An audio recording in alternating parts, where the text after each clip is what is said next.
So my name is Nkem Nwofor, but I go by Nkem. The N is silent. I am a psych mental nurse practitioner. My hobbies include reading. I love to read. It helps calm my mind. And I also like to listen to music. I listen to something more calming and, I can just help me forget about my problems. And also, I do like to spend time with family and friends, just to laugh and talk about our day. And it helps to just stimulate your mind, just to get the whole stress out of you.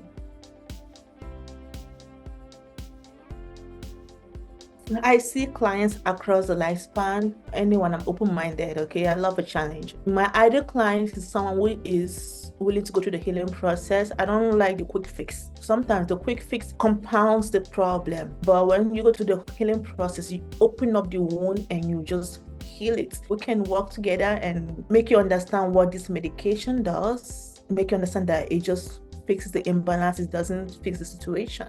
So if you're looking for a quick fix, you're not an ideal client for me. I'm not supportive of that. So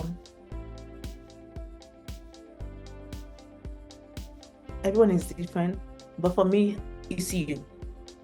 It's you. I believe in self-efficacy. During the holidays, it's difficult. You have to hold on to hope.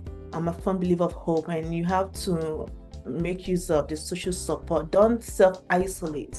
Practice self-forgiveness. And that's just the most effective things. It's very, very good. So that's what I will go for. And it all depends on your belief system. If you believe in prayer in a higher spirit or spirituality, you can pray just to kind of help you ground yourself and stay calm.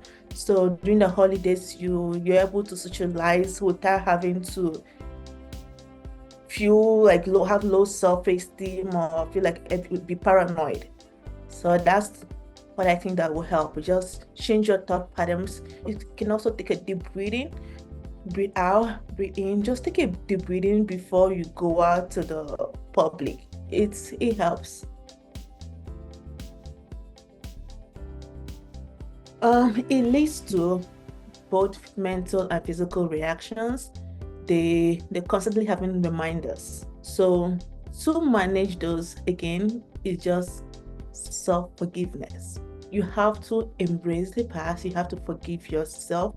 And if you feel like you need medication, that's an option. If you feel like you need talk therapy, that's an option. Only you knows the best way to help you. Nobody else can tell you. There are many options out there. I'm a firm believer of accountability. Because there are many things out there to help manage your symptoms. I cannot tell you what works for me. I tell people, go out there, do your own research, take accountability, ask yourself, which one do you think you can? Start with one. Try. If it doesn't work, try the next. You don't have to do what everybody else is doing.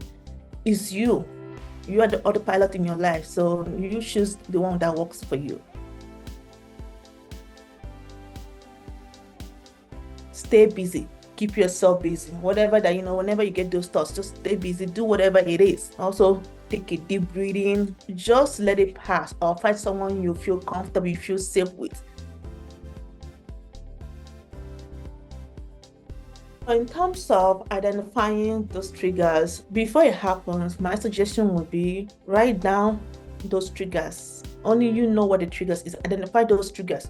So when you see it, practice that mindfulness. What I would say is 20 seconds. You have to say to yourself, I believe in myself. I trust myself. I am strong. I am powerful. I believe in myself. I will not react. I am strong. I will not react. So you have to believe it. You have to start saying to yourself over and over. You have 20 seconds. Practice it, saying over and over constantly, and it will go away. Inadequate sleep or excessive sleep worsens depression. Because if you don't get enough sleep, you're going to become vulnerable to relapse. You'll be easily triggered. When people say something, you won't hear them. You hear something else. But when you get adequate sleep, you will respond better. And that is what lack of sleep does to you. Sleeping excessively, what's going to happen? You give in to depression. No energy, no motivation. But when you sleep well, you're able to get through the activities. So as for sleeping pattern, I would say you have to know your schedule. I work night shift. So if I know I work night shift, I change it a little bit. I will say maybe a few hours before bedtime, avoid phone. Put under your bed. You can just put on mute, only family members or emergency can contact you. But avoid your phone. Avoid the light, because that's not going to help. So that's one of the sleeping habits. And also be consistent. Whatever you do, be consistent. That way you get your brain on a schedule, and hopefully that will help. But if consistency is just the key to everything. Subscribe to a newspaper.